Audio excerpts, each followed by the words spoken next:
უნდა გავხედოთ ჩემო სალომე და რამის თქმა თუ გინდა ბარე მითხარი მე მზად ვარ ყველაფრისთვის ჩემო მორიელო. რატო? იმიტომ რომ იუპიტერი რომელიც გახავს წარმატებისა და დიდების მომტანი პლანეტა წელიწადში ერთხელ იცვლის ადგილს. თურმე ეს მოვლენა აღმოჩნდა რომ წელს ივნისში მოხდება, ასევე 21 ივნისს ზაფხულის მზებუდობა, რაც ერთგვარი სტარტია სეზონური ცვლილებების. ეს კი ნიშნავს იმას, რომ ივნისში ახალი გამოწვევებისთვის უნდა მოვემზადოთ. ასეთი მრავალფეროვანი იქნება ჩვენი შემდეგი თვე. რა გველოდება, რა ცვლილებები იქნება წინ 12 ზოდიაქოს ნიშნისთვის და როგორი პერიოდი იქნება ასევე სიყვარულისა და ფინანსებისთვის ამ ყველაფერში ახლა ასტროლოგი და ეზოთერიკოსი ქეთი ოდიშელი გაგვარკვევს. დილამშვიდობის. რაღაცნაირი რთული პერიოდია თუ მარტივი პერიოდი მგონია. რა გველოდება წინ? ვისთვის უნდა ვიყოთ მზად? ივნისი ნახეთ, გავანახევრეთ წელი თითქმის და ივნისი არის გაცილებით, მარტის შედარებით რთული იყო, ხო? იმიტომ რომ დაბნელებებიც ჰქონდა, მე აპრილი ინერციით გაგრძელდა ძირითადი სირთულეები მაინც. თითქმის ყოველ წელს ასეა ხოლმე, აი თან რაღაცა გარდამავალი პერიოდია და მარტის თულად მახსენდება. ხო, მარტის პერიოდში დაბნელება ერთი მაინც უწევს ხოლმე, როგორც წესი, წელს ორი დაბნელება უწევდა და ამიტომ ცოტა ისეთი იყო. რყევების და ისეთი პერიოდი იყო უმეტესობისთვის.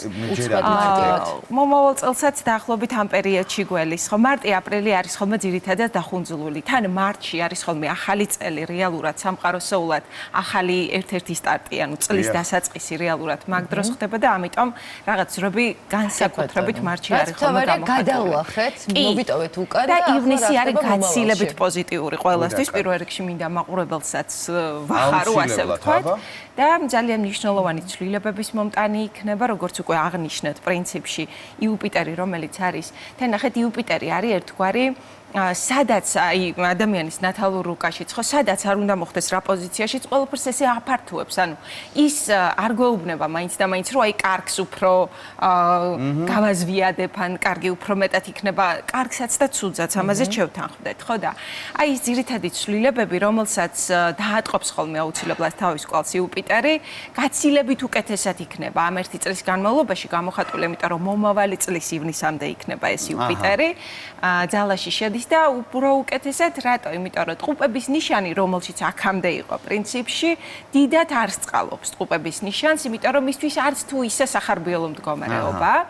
და აი კირჩხიბის ზოდიაქოს ნიშანს ძალიან წყალობს. ამიტომ კირჩხიბის ზოდიაქოს ნიშანი თემატურად, სიმბოლურად, რო ვთქვათ, ეს არის სამშობლოს თემა, ღირებულებები, იგივე ოჯახი, აი ეს ბუდე, რასაც ოჯახური ბუდე ქვია, აუცილებლად იგივე ურთიერთობების კუთხით აუცილებლად დაეტყობა ადამიანებსაც, გარემოსაც, სავარაუდოდ ეს პოლიტიკური ციებ-ცხელება, რომელიც ბოლო პერიოდში ძალიან გააქტიურებულია, ესეც უნდა ჩაწყდეს, იმიტომ რომ ყველაფერი სასიკეთოდ უნდა გადაწყდეს. რა თქმა უნდა მარტო ეს არ იქნება და მარტო იუპიტერი თავის თავზე ვერ აიღებს ამ ყველაფერს. აქტუალურია სხვათა შორის. რა თქმა უნდა. აქტუალურია სხვათა შორის ასევე აი თითოეული ადამიანისთვის ამ პერიოდში ბევრი ოჯახები იქნება ხოლმე ეს არის სტატისტიკა როგორც წესი. და კიდევ მნიშვნელოვანი არის ის რომ აი სატურნი ახლახან 25 რიცხვში გადავიდა. ვერძის ზოდიაქოს ნიშანში სატურნი 30 წლიანი ციკლი დაიწყო ფაქტიურად და ძალიან მნიშვნელოვანია ამ კუთხითაც და ნახეთ რატო არის ახლა იუპიტერი კირჩხიბში და სატურნი ვერტში რატო რას გვაძლევს ზოგადად ეს არის სატურნი ვერტში ეს არის პირადი საზღვრები აი რა სფეროც არ უნდა მითხრათ თქვენ რომელიმე სფერო პირადი იქნება პირად სასიყვარულო ოჯახი იქნება მეგობრობა იქნება კარიერა იქნება ბიზნესი იქნება როდესაც იწყება პირადი საზღვრების დარღვევა იქ იწყება პრობლემები ყოველთვის ამიტომ სატურნი ვერძის ერთ-ერთი იდეა წამყვანი არის ის რომ ვისწავლოთ პირადი საზღვრების დაწესება დადგენა და მეორე უკვე პირველ რიგში პირადი თემებისთვის აუცილებლად იქნება ძალიან ბევრი გადაფასების და კარგის მომტანი ასე ვთქვათ ვიც გაანალიზებს და ამას როგორც გაკვეთილად ისე მიუდგება როგორც გაკვეთილს და მეორე მხრივ აი ოჯახების კუთხით ვისაც აქვს უკვე დიდი ხანია რაღაც გარკვეული სტრატეგია ჩამოყალიბებული ურთიერთობების თან კირჩხები საკმაოდ ფრთხილია მოდი ესეც ვთქვათ და ინტუიციური და აი ამ ინტუიციას და ამ შეგრძნებებს რომ მიყვეთ ძალიან კარგი იქნება ერთი მხრივ მეორე მხრივ აუცილებლად ყურადღება უნდა გავამახვილოთ ჩვენ მანკიერ თვისებებზე იმიტომ რომ აი როგორც წეგან აღნიშნეთ მარტო იუპიტერის მარტო იუპიტერზე კი არა, ფაქტიურად ადამიანებს უმეტესობას მაინც გონია ხოლმე, რომ აი ახლა ვარსკვლავები ისე დალაგდება, რომ ყველაფერი თავისი დალაგდება ჩემ ცხოვრებაში. მაგრამ ასე არ ხდება, მინდა ერთი სამწუხარო ინფორმაცია მაქვს ჩვენი მაყურებლისთვის, რომ ასე ნამდვილად არ ხდება და არ მოხდება, იმიტომ რომ ვარსკვლავების დალაგება, ანუ ხდება რეალურად ვარსკვლავების ინფორმაციის წაკითხვა და დანარჩენი ვარსკვლავები თქვენ უნდა დაალაგოთ, ასე ვთქვათ. კი, აუცილებლად. ანუ ჩვენზე არის დამოკიდებული ჩვენს ემოციებზე, ჩვენს ქმედებაზე, იმაზე თუ როგორ შევცვლით ჩვენს ნაბიჯებს, ამაზეა დამოკიდებული პერსპექტივა. ერთგვარად კი, შეიძლება ასეც ითქვას.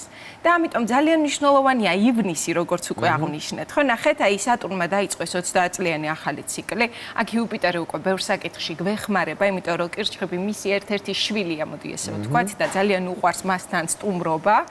ამიტომ ეს ერთწლიანი პერიოდი განსაკუთრებით ზაფხულის მზებუდობა, როგორც უკვე აღნიშნეთ, 21 ივნისს.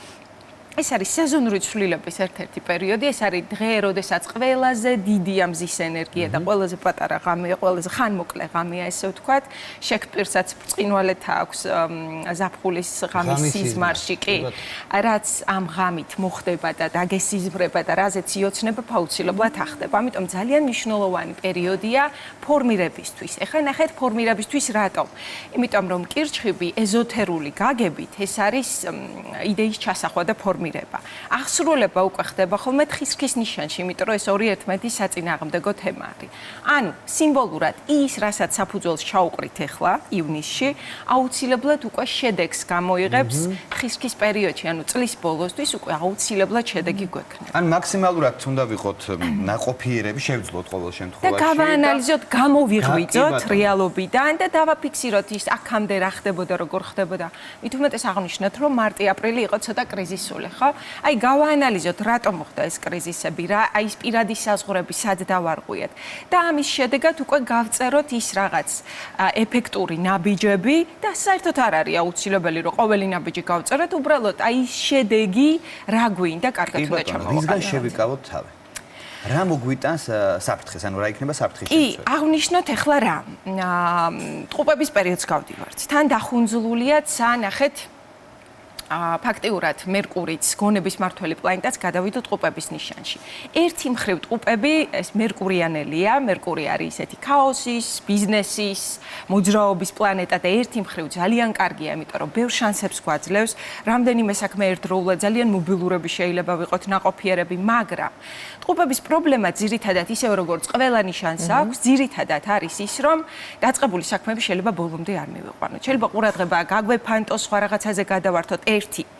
მეორე აქტუალურია ძალიან ერთი მხრივ კარგია, იმიტომ რომ სანაცნობო წრის გაფართოება და ასე შემდეგ ძალიან კარგია, ხო, კომუნიკაციები, აქაც გამოვიყენოთ ეს პერიოდი, მაგრამ მეორე მხრივ პრობლემა არის ის, რომ ცოტა ზედაპირულობამ შეიძლება იჩინოს თავი და აი ეს ჩვენი თუნდაც პირადი ურთიერთობების კუთხით, აი ცოტა მოიწყინონ, ცოტა მოვიწყინოთ ჩვენც, ხო? აი ეს ყურადღება, რომელიც ზოგადად ყველას ეხება, მე აღნიშნოთ ახლა რომელი პირადი თემა რომლისთვის უფრო გამოხატული იქნება, ეგეც აღნიშნოთ. ამიტომ ის ტენდენცია, რომ უფრო მეტად კონცენტრირდეთ ერთზე ან ორ საკითხზე, უფრო მეტად ვიყოთ ჩვენ საყვარელ ადამიანებზე, იმიტომ რომ ყურადღება არ გაგვეფანტოს სხვა საკითხებზე, სხვა ადამიანებზე ფიქრის და რაღაც ზრუნვის დროს შეიძლება მთავარი გამოგვჩეს, ხო? აი ეს ძირითადად ამაზე გავამახვილოთ ყურადღება. ახლა რაც შეეხება თან მარსი ლომის ზოდიაქოს გადის და აქ ცოტა ცეცხლი და ჰაერი, ხო იცით, როდესაც ცეცხლი პატარა სიოკი და ცეცხლს უფრო გააღვივებს, აი შეიძლება მოხდეს ხოლმე ისეთი უფრო იმპულსურები ვიყოთ შეიძლება და გარემოსაც და ყველაფერს ეთყობა. ეს რა თქმა უნდა ძალიან კარგია შემოქმედებითი იმპულსის კუთხით, ხო, საქმიანობისთვის, ბიზნესისთვის, მაგრამ სხვა მხრივ ურთიერთობებში ცოტა მეტი გაგება, ცოტა მეტი დაკვირვება რაღაცებში ძალიან კარგი იქნებოდა, კი. ახლა აღნიშნოთ პირადი კუთხით, ანუ ვისთვის უფრო მომგებია. კი, მეტი კონკრეტიკა, თან ისე დრო არ გაგვექცეს, მე პირდაპირ ეთერში მალე გარბის დრო და მოდი თავიდანვე ვთქვათ ესეთი რამ, რომ რახან ტყუპების პერიოდს გავდივართ, ძირითადად პროგნოზი, რომელზეც ვისაუბრებთ, გათვლილი არის მაინც ივნისის თვეზე, თუმცა 21-დან ასტროლოგიური ფონი, როგორც უკვე აღნიშნეთ, სეზონური იცვლება, ამიტომ ძირითადად ახლა ჯერ დღეიდან თუნდაც დაწყებული შედარებით უკეთესი პერიოდი ზოგადად არის ცეცხლისა და ჰაერის სტიქიის წარმომადგენლებისთვის, რომელიც არის ასევე აღნიშნოთ ვერძი, ლომი, მშვილდოსანი, ცეცხლის სტიქიები და ჰაერიდან ტყუპები, სასწორი და მერწყული, ხო? პირველ რიგში აი ეს გაცილებით უფრო პოზიტიურია. მაგრამ ამავე დროს პლანეტა ვენერა, რომელიც პირად სასიყვარულო თემას და ფასეულობებს განაგებს, 6 რიცხვიდან, რომელიც აგერ უკვე ძალიან ახლოს არის, 6 ივნისიდან გადადის კურო ზოდიაქოს ნიშანში. ანუ ის პირიქით წყლისა და მიწის სტიქიის წარმომადგენლებს მეტად წყალობს.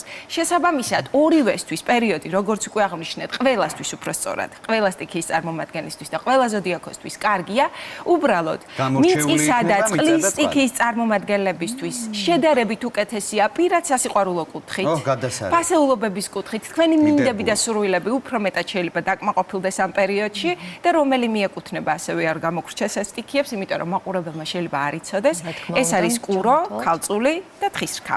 ასევე წყლის სტიქიიდან არის. კი, მადლობა.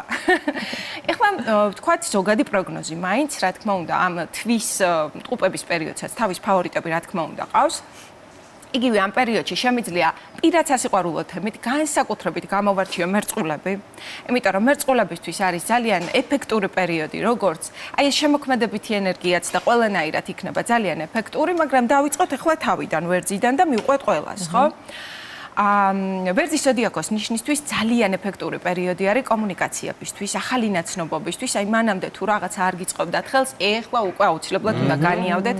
პატარ-პატარა მივლინებები, მოლაპარაკებები ძალიან მომგებიანი იქნება. თუ მანამდე აპირებდით მართვის მოწმობის აღებას, ახლა ის დრო არის, როცა ყველაფერი ეს თქვენი გეგმები, რომელიც ვერ რეალიზდა რეალურად ის რაც საბუთებს უკავშირდება და ყველაფერი აუცილებლად პატარა ბიძ გიგინდა და ყველაფერი გამოგივარდა. მეორე, კუროს ზოდიაქოს ნიშანს, რაც შეეხება უკვე აღნიშნეთ, რომ განსაკუთრებით 6 რიცხვიდან უკეთესი პერიოდი იქნება და 21-დან ხო უკეთესი მერე, მაგრამ კურუებისთვის ახლა არის შედარებით, მოდი ესე ვთქვათ, ფინანსური კუთხით გაცილებით უკეთესი პერიოდი. აი ფინანსები ცალკე რო გამოვყოთ, მაგალითად კურო ერთ-ერთი ფავორიტი იქნებოდა.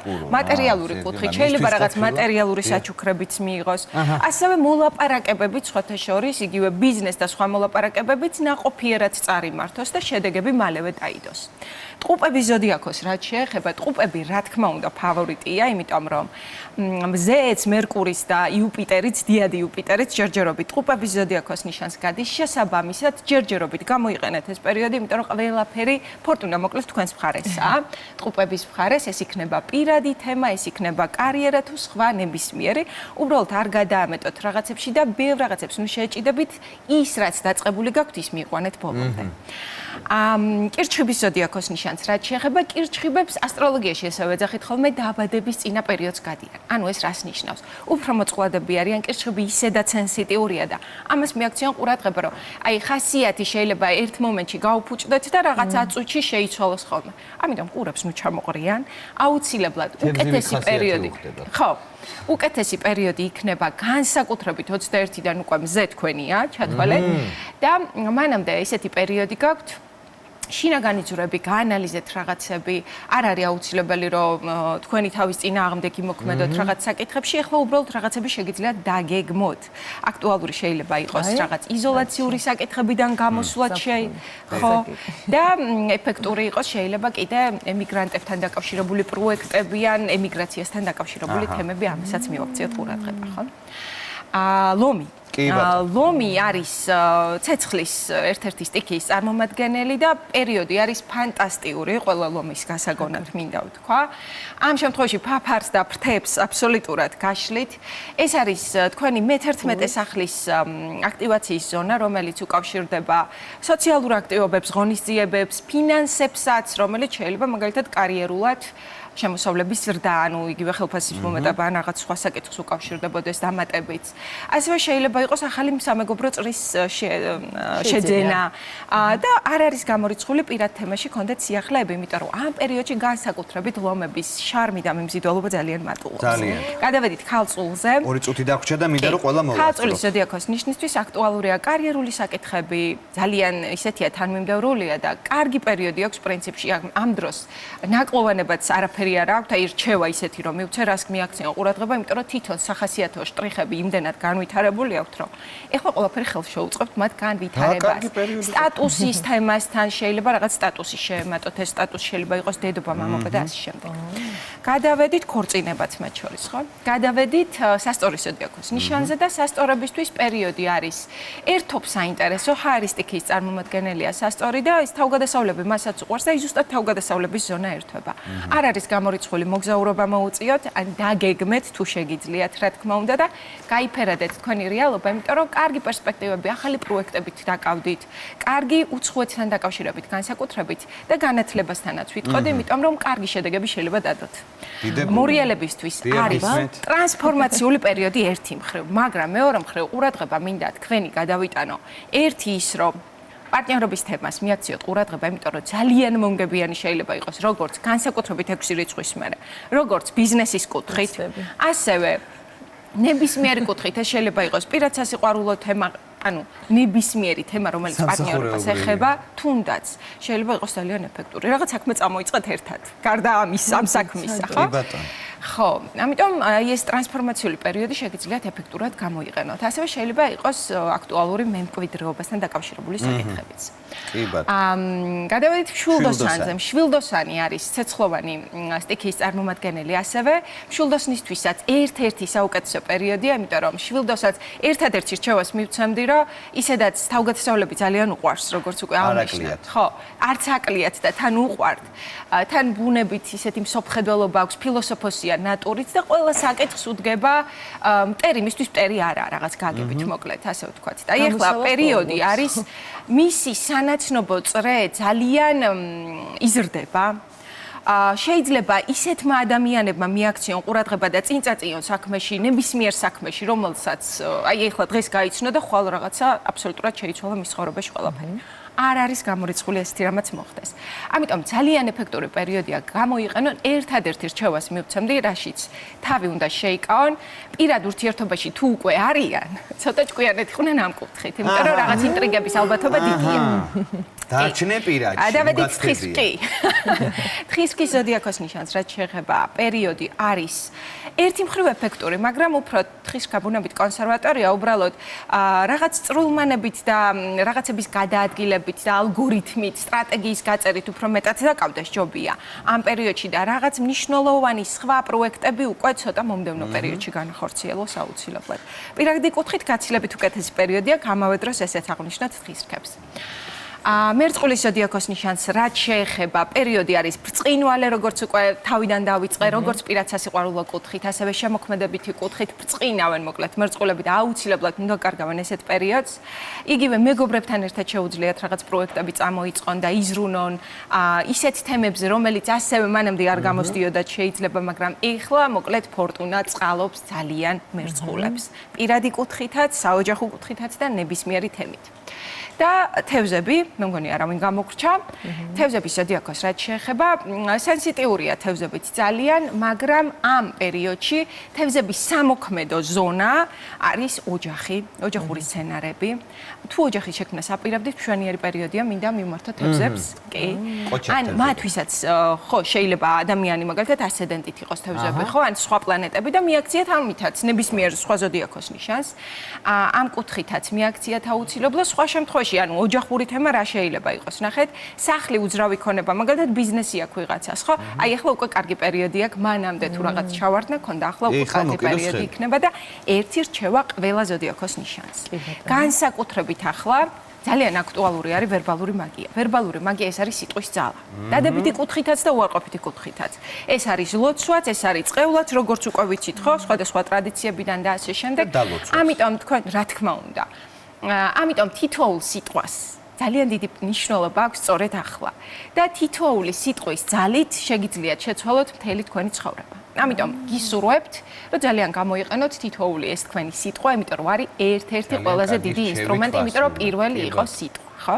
რასაკვირველია და სიტყვის მნიშვნელობა. და გისურვებთ, რომ ამ სიტყვით შეცვლილი იყოს მთელი თქვენი ცხოვრება, მხოლოდ და მხოლოდ სასიკეთო კუთხით. ძალიან დიდი მადლობა, ქეთი. აი როგორ დაგლოცა, ნახე რაღაცნაირად და როგორი ძალა ქონდა ამ სიტყვის. წარმატებებს გისურვებთ მოკლედ. დიდი მადლობა.